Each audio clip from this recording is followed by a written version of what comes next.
பலப்படுத்தும் தேவன் உயிரோடு இருக்கிறார். நான் கழுகை போல எழும்ப செய்திடுவார். என்னை பலப்படுத்தும் தேவன் உயிரோடு இருக்கிறார்.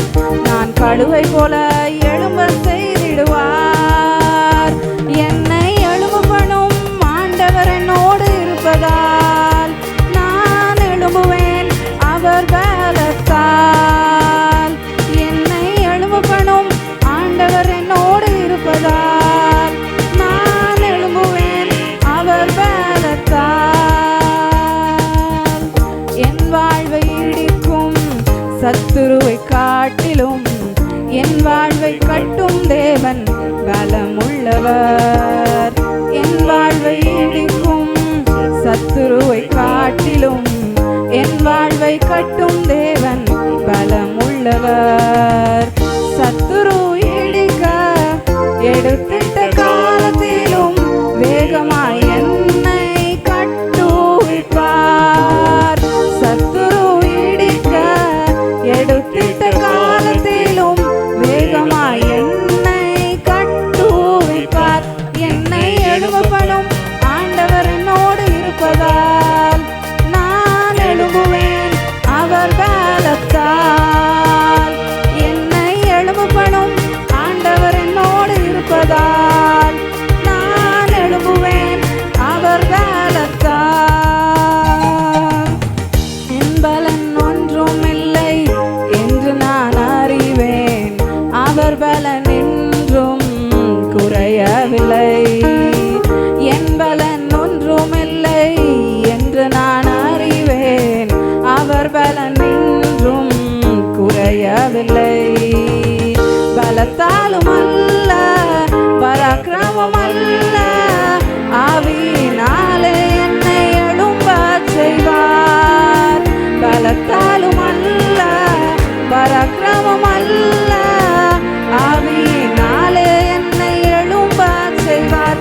என்னை எழும்பப்படும் ஆண்டவர் என்னோடு இருப்பதால் நான் எழும்புவேன் அவர் பலத்தால். என்னை எழும்பப்படும் ஆண்டவர் என்னோடு இருப்பதால் நான் எழும்புவேன் அவர் பலத்தால். என்னை பலப்படுத்தும் தேவன் உயிரோடு இருக்கிறார். நான் கழுகை போல எழும்ப செய்திடுவார். என்னை பலப்படுத்தும் தேவன் உயிரோடு இருக்கிறார். கழுகை போல எழும்ப செய்திடுவார். என்னை எழும்பணும் ஆண்டவர் என்னோடு இருப்பதால் நான் எழும்புவேன் அவர் பலத்தால். என்னை எழும்பணும் ஆண்டவர் என்னோடு இருப்பதால் நான் எழும்புவேன் அவர் பலத்தால். கர்த்தருடைய பரிசுத்த நாமம் மகிமைப்படுவதாக. எடுத்து வாசிக்கலாமா? நீதிமொழிகள் 24வது அதிகாரம் 16வது வசனம். நீதிமொழிகள் 24:16. நீதிமான் 7 தரம் விழுந்தாலும் திரும்பவும் எழுந்திருப்பான். இது நம்ம அடிக்கடி நம்ம தியானித்த ஒரு வார்த்தையாக இருக்கலாம். ரொம்ப ஒரு பரிச்சயமான ஒரு வார்த்தை தான். நீதிமான் 7 தரம் விழுந்தாலும் திரும்பவும் எழுந்திருப்பான். சரி, விழுகிற ஒரு அனுபவம், விழுந்து போன அனுபவம் எல்லாருக்கும் இருக்கும்ல. நம்ம எல்லாருக்குமே விழுந்து போன ஒரு அனுபவம் இருக்க தான் செய்யுது. ஆண்டவரே, இதுக்கு மேலே என்னால் முடியல, நான் ஜெபம் பண்ணி பார்த்துட்டேன், நான் உபவாசம் இருந்து பார்த்துட்டேன், இந்த காரியத்தில் எனக்கு ஒரு விடுதலை இல்லவே இல்லை, எனக்கு எப்போ ஒரு விடுதலை வேணும் வரும், இவ்வளோ வருஷம் நான் இதுக்காக காத்துக்கொண்டே இருந்தேனே அப்படின்னு சொல்லி நம்ம அதை குறித்து நம்ம பாரப்படுவோம், அழுது ஜெபம் பண்ணுவோம். நம்ம மற்றவங்க கிட்ட அதை நம்ம சொல்லும்போது அவங்களால அதை சில நேரங்களில் புரிந்து கொள்ள முடியாது.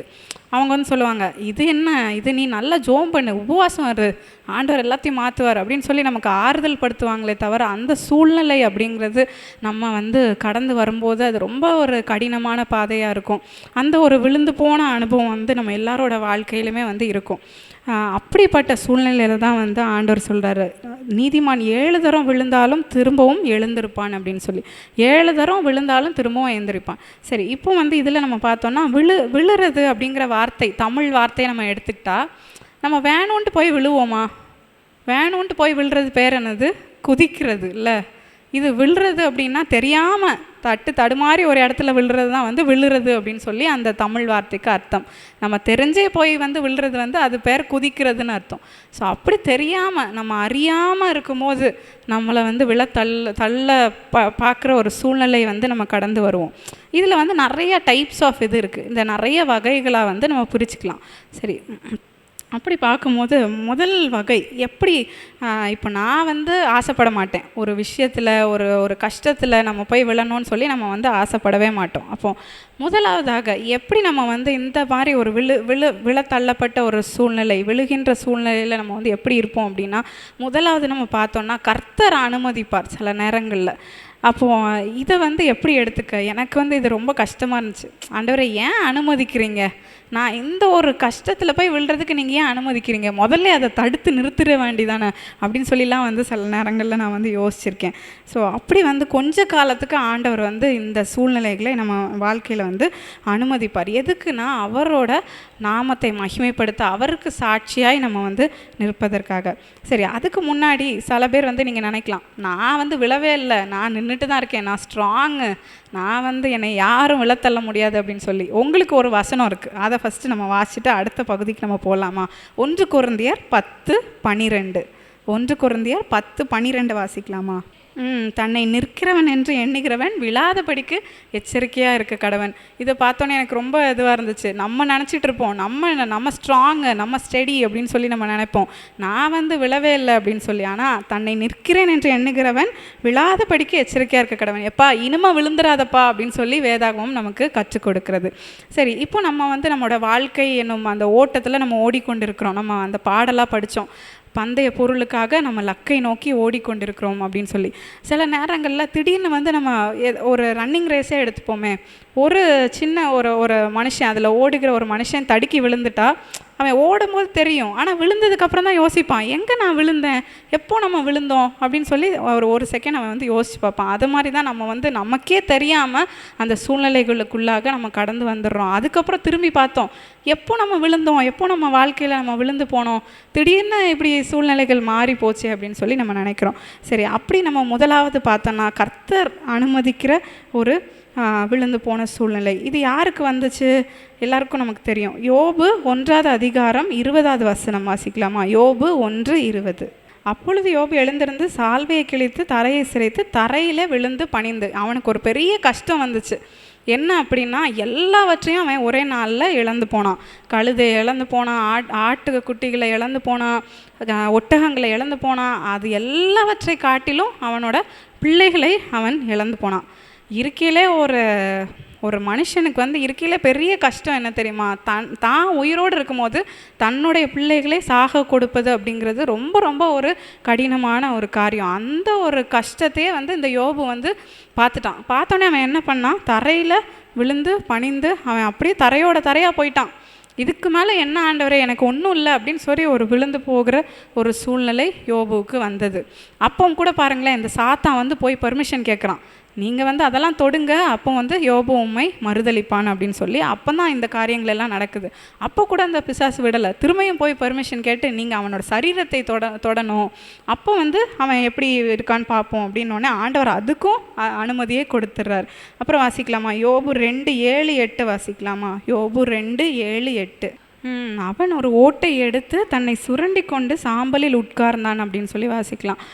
இது எதை குறிக்குது அப்படின்னா, சாம்பலில் உட்கார்றது அப்படின்னா ஒரு பெரிய ஒரு இழப்பு, தனக்கு இதுக்கு மேலே ஒன்றுமே இல்லை, நான் மண்ணுக்கு தான் திரும்ப போகிறேன் அப்படிங்கிற ஒரு சூழ்நிலையில் இந்த யோபு வந்து அந்த இடத்துல உட்கார்றதை நம்ம பார்க்கலாம்.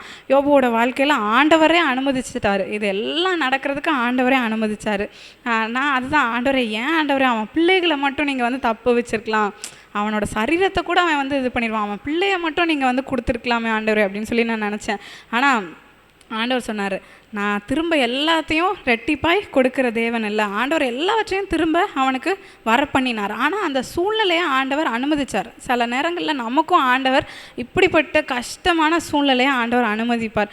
அப்போ அந்த நேரத்தில் ஆண்டவரே, நான் இப்படி விழுந்து போய் கிடக்கிறேனே, எனக்கு பலன் இல்லையே, எனக்கு உதவி செய்ய யாரும் இல்லையே அப்படின்னு சொல்லி நம்ம அழுது கொண்டு இருக்கிறோம். அப்போ அந்த யோபுவை தான் நம்ம வந்து பார்த்து நம்ம வந்து தேற்றி கொள்ள வேண்டும்.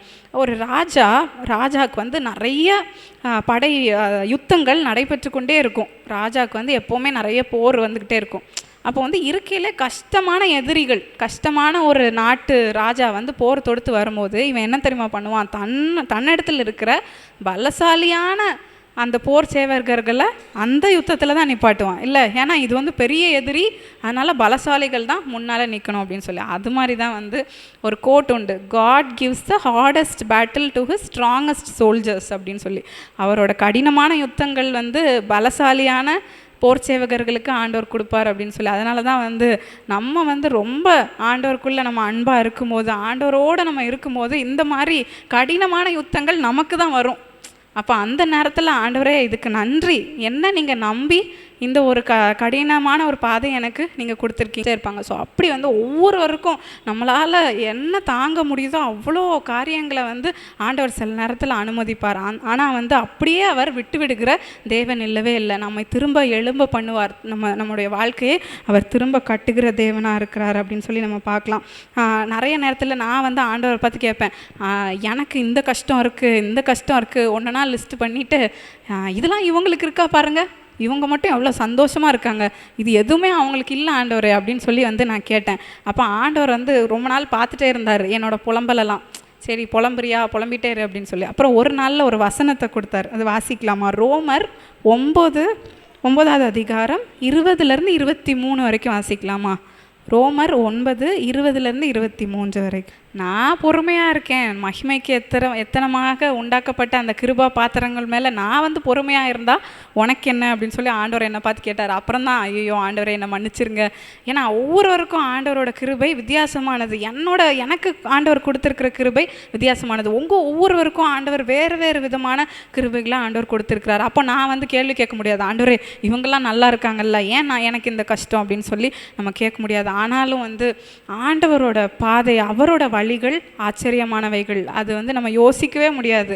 நம்மளோட சிந்தனை, நம்ம மனுஷன்ல நம்ம வந்து குட்டியாக இருக்கோம். அவரோட பார்வைக்கு பூமி இப்படி இருக்குன்னா நம்ம வந்து ஒரு டாட் கூட கிடையாது, ஒரு சின்ன ஒரு இது மாதிரி தான் இருக்கும். ஆனால் நம்மளோட சிந்தனையும் அவர் வந்து அங்கீகரிக்கிற தேவனாக இருக்கிறார். அப்படி இருக்கும்போது ஆண்டவரே என்னோட வாழ்க்கையில் உங்கள் சித்தத்தை நீங்கள் தெரியப்படுத்துங்க, என்னோட இந்த சூழ்நிலைகள் மாறும்படிக்காய் செய்யுங்க, என்னோட தனிமையை மாற்றி போடுங்க, என்னை எழும்ப பண்ணுங்க, நான் வெட்கப்பட்ட அதே இடத்துல என்னை எழும்பி நிற்க பண்ணுங்க, என்னோட தலையை உயர்த்துங்க அப்படின்னு சொல்லி நம்ம வந்து கேட்க முடியும். அவர் படுகிறவனுடைய உபத்திரவத்தை அற்பமாக எண்ணாத தேவன் என்று நம்ம வாசிக்கிறோம். நம்ம எல்லாருக்கும் தெரியும், டிஜிஎஸ் தினகரன் என்ற அந்த அப்போஸ்தலரை நம்ம எல்லாருக்குமே தெரியும். அவங்களோட வாழ்க்கையில் எடுத்துக்கிட்டால் பல சூழ்நிலைகள், நிறைய நோய் கஷ்டம் நிறைய வந்துச்சு. ஆனால் ஒரு சூழ்நிலை வந்துச்சு, ஒரு ஃப்ராக்ஷன் ஆஃப் செகண்டில் அவங்களோட மகளே அவங்க இழந்து போனாங்க ஒரு விபத்தில். ஒரு செகண்ட் தான், உயிர் வந்து உடனடியாக அந்த உயிர் பிரிந்து விட்டது. அதுக்கப்புறம் நிறைய நியூஸ் பேப்பரில் பத்திரிகைகளில் எல்லாம் வந்து தலைப்பு செய்தி வந்துச்சு, டிஜிஎஸ் தினகரனோட மகள் மரணம் அப்படின்னு சொல்லிலாம் வந்துச்சு. அப்போது பத்திரிகைகள், மற்ற பத்திரிகைகள், கிறிஸ்தவ பத்திரிகைகளே வந்து தவறாக வந்து எழுதுனாங்க. இவர் வந்து இவரோட பொண்ணையே இவரால் காப்பாற்ற முடியல, ஆண்டவர் இவருக்கு செவி கொடுக்கல, இவர் வந்து கள்ள போதகர் அப்படின்னு சொல்லி பல காரியங்களை அவருக்கு விரோதமாக வந்து எழுதுனாங்க. ஆனால் நாட்கள் செல்ல செல்ல என்னாச்சு அப்படின்னா அவங்க ரொம்ப ரொம்ப கஷ்டத்தில் இருந்தாங்க. ஏன்னா அவங்க மகளை அவங்க ரொம்ப நேசித்தாங்க. நாட்கள் கடந்துச்சு. ஒரு நாள் அவங்களுக்குமே சரீரத்தில் அடியெலாம் வாங்கி ரொம்ப கஷ்டத்தில் அவங்க உட்கார்ந்துருக்கும் போது ஒரு அம்மா வந்து தூர தேசத்துலேருந்து பிரயாணப்பட்டு இந்த ஐயாவை பார்க்குறதுக்காக வந்துட்டாங்க. எல்லாம் இவங்க கூட இருந்த ஊழியத்தில் இருந்தவங்கலாம் சொல்லிட்டாங்க, இல்லை பிரதரை பார்க்க முடியாது, பிரதரே ரொம்ப கஷ்டத்தில் இருக்காங்க, நீங்கள் பார்க்க முடியாது அப்படின்னோன்னா அந்த அம்மா விடவே இல்லை. நான் அங்கேருந்து வந்திருக்கேன், நான் பார்த்துட்டு தான் போவேன்னு சொல்லி அங்கே தர்ணா போராட்டம் பண்ணிருச்சு. அதனால் வேறு வழி இல்லாமல் சரிம்மா உள்ளவா அப்படின்னு சொல்லி அந்த அம்மாவை உள்ளே கூட்டிகிட்டு போனாங்க. அப்போ அந்த அம்மா வந்து என்னென்னா ஒரு காரியத்தை சொல்லுச்சு, என்னோட பிள்ளையே நான் வந்து இழந்துட்டேன். அந்த அம்மாவுக்கு தெரியாது இவரோட பொண்ணும் வந்து இறந்துட்டாங்கங்கிறது தெரியாது. ஆனால் வந்து இப்படி சொல்லும்போது இவரோட அந்த ஆத்மாவில் ஒரு பெரிய ஒரு மனதுருக்கம் வந்துச்சு. அப்போ அவருக்கு தெரியும்ல அந்த வேதனை எப்படின்னு சொல்லி அவர் வந்து நல்ல ஒரு ஆறுதலை அந்த அம்மாவுக்கு வந்து கொடுத்தாரு. கொஞ்ச நேரம் பேசிட்டு அப்புறம் அவர் சொன்னார், அவருக்கே ரொம்ப சோர்வு இல்லை. அப்போ ஏம்மா நீங்கள் வந்து எனக்காக ஜோம் பண்ணுங்க அப்படின்னு சொல்லி அவங்கள நல்லா ஆறுதல் படுத்திட்டு ஜோம் பண்ண சொன்னார். அந்த அம்மாவுக்கு வந்து அந்நிய பாஷையோ எதுவுமே தெரியாது, ஆண்டவரோட ஒரு நெருங்கிய ஐக்கியம்லாம் கிடையாது. ஆனால் இவர்கிட்ட வந்தால் ஏதோ ஆறுதல் கிடைக்கும்ன்ட்டு ஜோம் பண்ணுறதுக்காக தான் வந்தாங்க. ஆனால் அந்த அம்மா அந்நிய பாஷையில் விட்டு தாக்க ஆரம்பிச்சிட்டாங்க. ஆனால் அந்த இதில் வந்து ஒவ்வொரு அந்நிய பாஷை பேசும்போதும் அதுக்கு அடுத்த வார்த்தை வந்து அவங்க வந்து அதுக்கு டிரான்ஸ்லேட்டும் பண்ணிடுறாங்க. அந்த அம்மா அவங்கள அறியாமலே அதுக்கான அர்த்தத்தையும் ஆண்டவர் அவங்க மூலமாக பேச ஆரம்பித்தார். பரிசுத்த ஆவியானவரோட அபிஷேகம் அளவில்லாமல் அந்த அம்மா மேலே இறங்குச்சு. அந்த அம்மா என்ன தெரியுமா, ஒவ்வொரு வார்த்தையும் வந்து இவருக்கே பேசினாங்களாம். பரிசுத்த ஆவியானவர் இவரை ஆறுதல் படுத்துறதுக்காக அந்த அம்மாவை அனுப்பி அவ்வளோ ஒரு ஆறுதல் அவங்களோட உள்ளத்தை நிரப்புச்சு. அதுக்கப்புறம் பல மாதங்கள் கடந்துச்சு. ஆண்டவர் முகமுகமாய் அவங்களுக்கு தரிசனமாகி நல்ல ஒரு ஆறுதலை ஆண்டவர் கொடுத்தார். இன்றைக்கு பாருங்கள், அவங்களோட ஊழியம் அன்றைக்கு எப்படி இருந்துச்சோ அதை விட பல மடங்கு, பல 1000 மடங்கு அவங்கள ஆண்டவர் உபயோகித்து வருகிறார். அவங்களோட சந்ததி சந்ததியாய் அவங்க ஆசீர்வாதமாக இருக்கிறாங்க. எவ்வளோ சாட்சிகள், எவ்வளோ ஒரு காரியங்களை அந்த ஊழியத்தின் மூலமாக நம்ம பார்க்குறோம். எதனால்? அந்த ஒரு சூழ்நிலை, அவர் அன்றைக்கு அந்த கடந்து வந்த அந்த பாதை வந்து அவர் ஆண்டவர் அவங்கள உருவாக்கினார் என்று நம்ம சொல்லலாம். இவங்களுக்கு எதிராக எழுதுனாங்கல்ல, நிறைய மேகசினில் நிறைய பேர் விரோதமாக எழுதுனாங்க. அவங்கெல்லாம் எங்கே இருக்காங்கன்னு கூட தெரியல. அப்படி ஆள் அட்ரஸ் இல்லாமல் ஆண்டவர் மாற்றி போடுவார். அதே ஆண்டவர் உங்களுக்கும் அப்படியே செய்வார். சில நேரத்தில் ஆண்டவர் அனுமதிக்கும் போது நமக்கு கஷ்டமாக இருக்கும். ஆண்டவரே, ஏன் ஆண்டவரே நான் இப்படி வந்து கஷ்டப்படுறேனே அப்படின்னு சொல்லி. ஆனால் ஒரு நல்ல ஆண்டவர் அதிலிருந்து நமக்கு ஒரு விடுதலையை ஆண்டவர் கொடுப்பார். விடுதலையை மாத்திரம் அல்ல, நம்முடைய தலையை அவர் உயர்த்தி வைப்பார். நம்ம ஏதோ சாதாரணமான ஒரு ஆளாக நம்ம போக மாட்டோம். எல்லாருக்கும் முன்பாக நம்மை ஆண்டவர் உயர்த்தி வைப்பார். அடுத்ததாக பார்த்தோன்னா, பிசாசு வந்து சில நேரங்களில் நம்மளை விழத்தள்ளுவான். இது முதல் காரியம் நம்ம பார்த்தோம், ஆண்டவர் அனுமதித்து நம்ம விழுகின்ற சூழ்நிலைகள் வரும். ரெண்டாவது, பிசாசு நம்மளை விழத்தள்ளுவான்.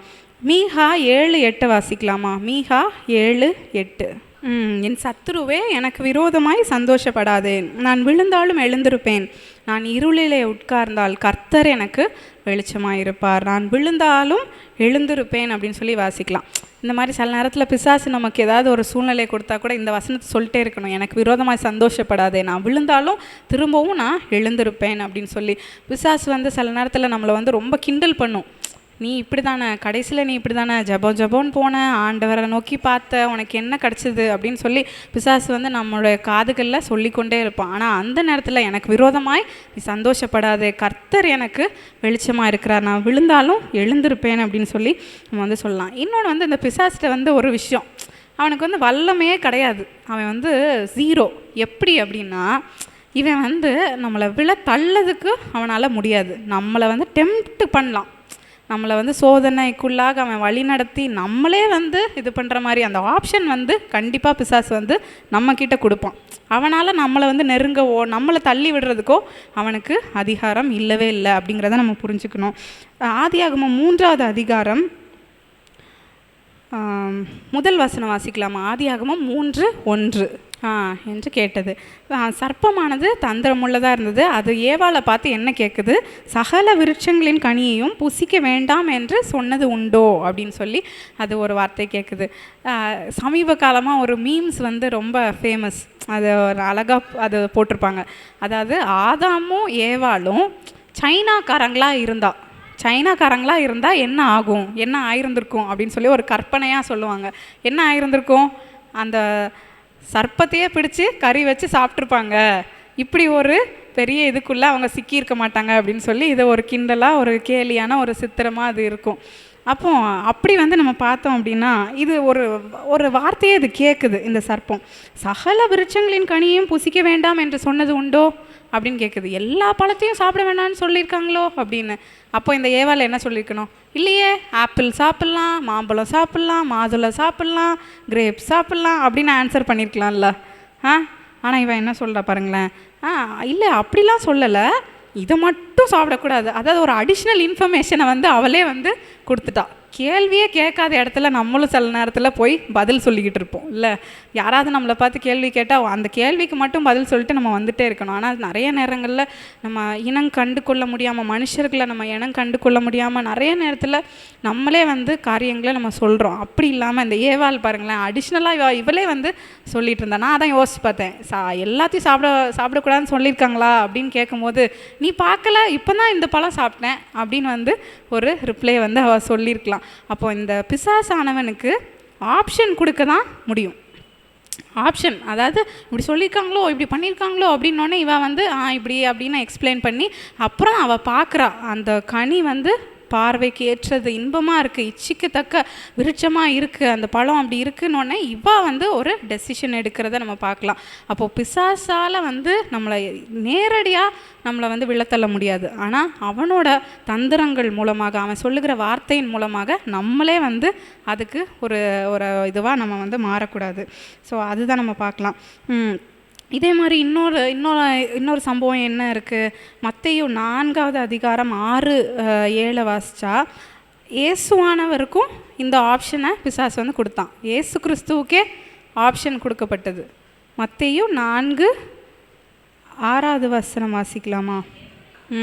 உன் தேவனாகிய கர்த்தரை பரீட்சை பாராதிருப்பாயாக. அவன் சொல்கிறான், நீங்கள் வேணால் குதிங்களேன் அப்படின்னு சொல்கிறான். அவன் வந்து தள்ளி விடவே இல்லை. நல்லா நம்ம அதை பார்த்தோன்னா அவனால் தள்ளத முடிகிற அந்த சூழ்நிலை இல்லை, அவனுக்கு அந்த அதிகாரமும் கொடுக்கப்படவே இல்லை. சில நேரத்தில் நம்ம சொல்கிறோம், நான் நல்லா தான் இருந்தேன், நான் பரிசுத்தமாக இருந்தேன், நீதிமானாக இருந்தேன், ஆனால் பிசாசு என்னை தள்ளி விட்டுருச்சு இந்த பாவத்தில் அப்படின்னு சொல்லி. பிசாசால் தள்ள முடியாது. ஆனால் சில சூழ்நிலைகள் வழியாக நம்மளை வந்து அவன் உட்புகுத்தி கண்டிப்பாக இதை செஞ்சே ஆகணும் அப்படிங்கிற ஒரு இதில் கட்டத்துக்குள்ளே நம்மளை வந்து தள்ளுவான். அதில் நம்ம வந்து எச்சரிக்கையாக இருக்கணும். பிசாசுக்கு எதிர்த்து நில்லுங்கள், அப்பொழுது அவன் உங்களை விட்டு ஓடி போவான் என்று நம்ம பார்க்குறோம். சில வருடங்களுக்கு முன்பாக பால் ஆசிர் லாரி என்ற ஒரு தேவ மனுஷன் தமிழ்நாட்டில் தான் இருந்தார்.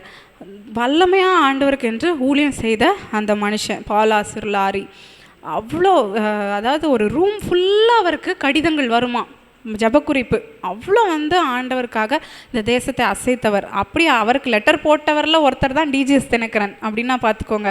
அப்படி வந்து வல்லமையாக அந்த பாலாசிர் லாரி வந்து ஊழியம் செய்தார். அநேக பாடல்கள், இப்போ நம்ம பாடுகிற பாடல்கள் கூட அவர் இயற்றிய பாடல்கள் நிறைய இருக்குது.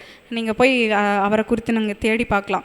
ஆனால் என்ன ஆயிடுச்சு அப்படின்னா, ஒரு நாளில் திடீர்னு அவர் வந்து ஒரு அறிக்கை விட்டார், நான் தான் ஏசு கிறிஸ்து, எல்லாரும் நீங்கள் வந்து என்னையே வணங்கணும் அப்படின்னு வந்து சொல்லிட்டார். இது வந்து ஒரு 50 வருடங்கள் ஆயிருக்கலாம்.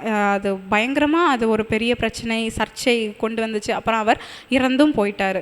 ஆனால் இதுக்கு பின்பாக எல்லாரும் அவரை தப்பாக பேசினாங்க, எல்லாரும் அவரை பார்த்து பயப்பட ஆரம்பிச்சிட்டாங்க, அவரை எல்லாரும் அப்படியே ஒதுக்க ஆரம்பிச்சிட்டாங்க. ஆனால் பின்பாக என்ன நடந்திருக்கும், ஏதோ ஒரு பாயிண்ட் இருக்கும்ல, அவர் வந்து இப்படி பேசினதுக்கு ஏதோ ஒரு காரியம் இருக்கும்ல. அப்போ அது யாருக்குமே தெரியல. எல்லாம் பத்திரிகைகள் எல்லாரும் அவரை தவறாக பேசி அவர் அதுக்கப்புறம் இறந்துட்டார்.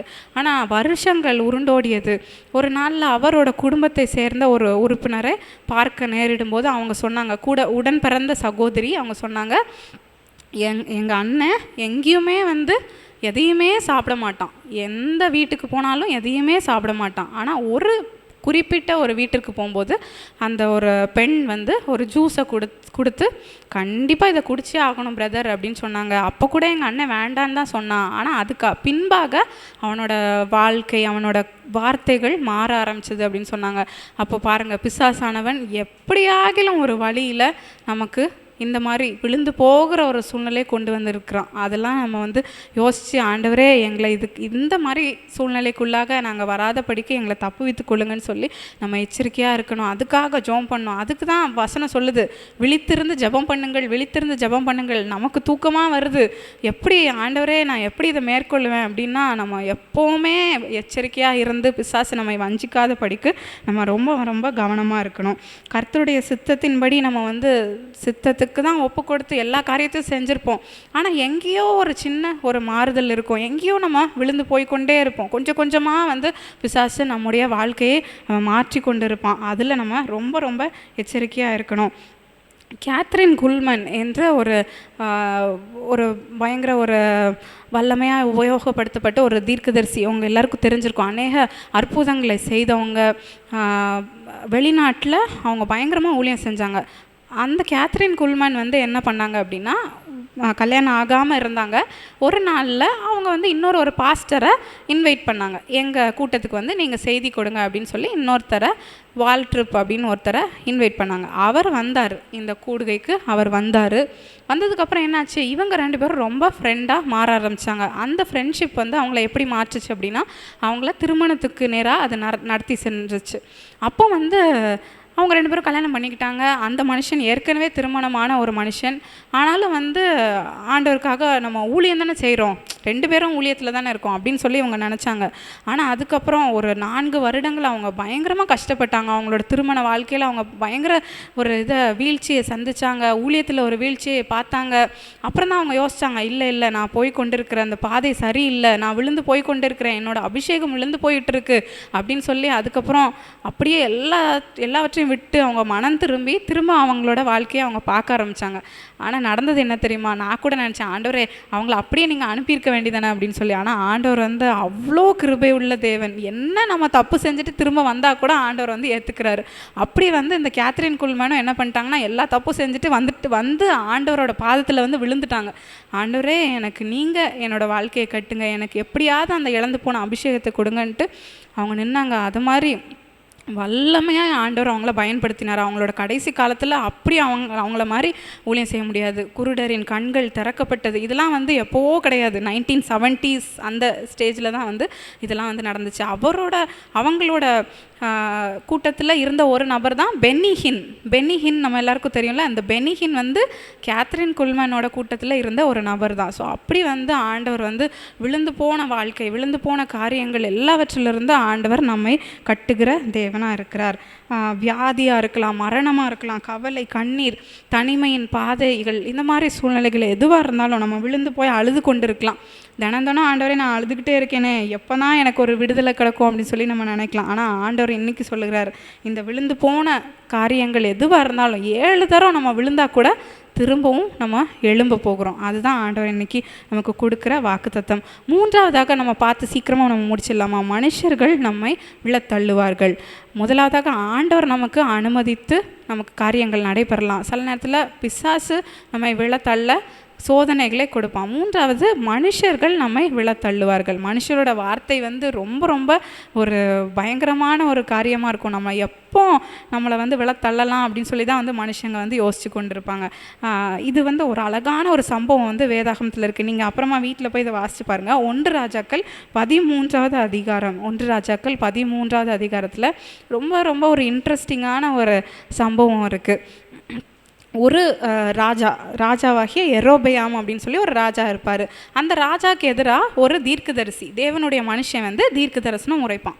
தீர்க்க தரிசனம் உரைச்சிட்டு ஆண்டவர் வந்து அவன்கிட்ட ஒரே ஒரு கட்டளை தான் சொல்லியிருப்பார், ஒரே ஒரு கண்டிஷன். என்ன சொல்லியிருப்பாருன்னா, ராஜாவுக்கு தீர்க்க தரிசனம் உரைச்சிட்டு நேராக நீ வந்து போன வழியில் வரக்கூடாது, அதாவது இந்த வழியாக போனேன்னா வேறு வழியாக திரும்ப வரணும், எங்கேயும் நீ ஸ்டாப் பண்ணவே கூடாது, யார் வீட்டுக்கும் போய் சாப்பிடவோ தண்ணி குடிக்கவோ எதுக்கும் நீ நிற்கக்கூடாதுன்னு சொல்லி ஆண்டவர் சொல்லியிருப்பார். அப்போ இந்த ராஜாவுக்கு போய் அவன் தீர்க்க தரிசனம் உரைச்சிட்டு அந்த தேவனுடைய மனுஷன் போயிட்டுருப்பான். இதை கேள்விப்பட்டு இன்னொரு கிழவனான ஒரு தீர்க்கதரிசி இருப்பான், ஒரு தாத்தா இருப்பார். அந்த தாத்தா என்ன பண்ணுவார், இந்த மனுஷனை ஃபாலோ பண்ணிட்டு வந்து பார்த்தா இவர் ஒரு மரத்தின் அடியில் உட்காந்துருப்பார். உடனே இவன் இந்த கிழவனான தீர்க்கதரிசி என்ன பண்ணுவான்னா, நீங்கள் வாங்க எங்கள் வீட்டுக்கு வாங்க, வந்து தண்ணி குடிங்க, சாப்பிடுங்க அப்படின்னோடனே இவர் சொல்வார், இல்லை ஆண்டவர் வந்து என்னை வந்து அனுமதிக்கலை, வரக்கூடாதுன்னு சொல்லியிருக்காரு அப்படின்னோடனே இந்த தீர்க்கதரிசி, கிழவனான அந்த தீர்க்கதரிசி இருக்கான்ல, அவன் சொல்லுவான், நானும் தீர்க்கதரிசி தான், ஆண்டவர் என்கிட்ட சொன்னார் உங்களை கூப்பிட சொல்லி அப்படின்னு சொல்லி இந்த தேவனுடைய மனுஷனை வீட்டுக்கு கூட்டிகிட்டு வந்துடுவான். வீட்டுக்கு கூட்டு வந்து அவங்க அப்பம் புசிச்சு சாப்பிடும்போது இந்த கிழவனான தீர்க்கதரிசியே வந்து திரும்ப தீர்க்கதரிசி சொல்லுவான், நீ வந்து வீட்டுக்கு போய் சேர மாட்ட, நீ உன்னோட கால்கள் திரும்ப வீட்டுக்கு போகாது அப்படின்னு சொல்லி. அதே மாதிரி இந்த தேவனுடைய மனுஷன் திரும்ப போகும்போது சிங்கத்தினால பீருண்டு அவன் வந்து செத்து போயிடுவான். அப்போ இந்த இந்த சம்பவத்தை நீங்கள் வாசிச்சு பாருங்கள் இன்னும். அப்போ இந்த கிழவனான தீர்க்கதரிசி என்ன சொல்கிறான், நானும் தீர்க்கதரிசி தான், ஆண்டவர் என்னோடு பேசினார் அப்படின்னு சொல்லி. இந்த தேவனுடைய மனுஷன் என்ன சொல்லியிருக்கணும், அப்படியா இரு நான் ஆண்டவர்கிட்ட கேட்டு வரேன் அப்படின்னு சொல்லி அந்த ஒரு வார்த்தையை அவன் சொல்லாமல் போனான். அது மாதிரி நம்மளும் வந்து சில மனுஷர்கள் சொல்லுவாங்க, நான் வந்து இப்படி ஒரு தரிசனத்தை பார்த்தேன் உன்னை குறித்து, நீ இந்த காரியத்தெல்லாம் திருத்திக்கணுமா, நீ இப்படி பண்ணணுமா, அப்படி பண்ணணுமா அப்படின்னு சொல்லி நம்ம அந்த நேரத்தில் அபிஷேகம் பண்ணப்பட்ட ஊழியக்காரர்கள் தவிர வேற யாராவது ஒரு நபர்கள் நம்மளை ஏதோ ஒரு காரியத்தில் நடத்துகிறாங்க, நீ இந்த மாதிரி போய் இந்த மாதிரி ஒரு பொருத்தனை பண்ணு, இந்த மாதிரி ஒரு பிராயச்சித்தம் பண்ணு, இந்த மாதிரி அங்கே போய் காசு கொடு அப்படின்னு சொல்லி ஏதாவது ஒரு மனுஷன் நம்மளை பார்த்து சொல்லும் போது ரொம்ப ரொம்ப நம்ம எச்சரிக்கையாக இருக்கணும். ஆண்டவர் இடத்துல நம்ம கேட்டு அதை நம்ம செய்யணும். இது மாத்திரம் இல்லை, ஏதோ ஆவிக்குரிய காரியம் மாத்திரம் இல்லை, உலக பிரகாரமான காரியத்திலே நிறைய ஆலோசனைகள் கொடுக்க மனுஷர்கள் நமக்கு இருப்பாங்க. ஆலோசனைகள் எல்லாம் நம்ம கேட்க வேண்டாம். நம்ம ஆண்டவர் இடத்துல அவரோட சமூகத்திலிருந்து நம்ம கேட்டு அதன் பின்பதாக நம்ம முடிவுகளை எடுக்கணும். அப்படி இருக்கும்போது நம்ம விழாமல் நம்ம தப்பித்து கொள்ள முடியும். ஆராதனை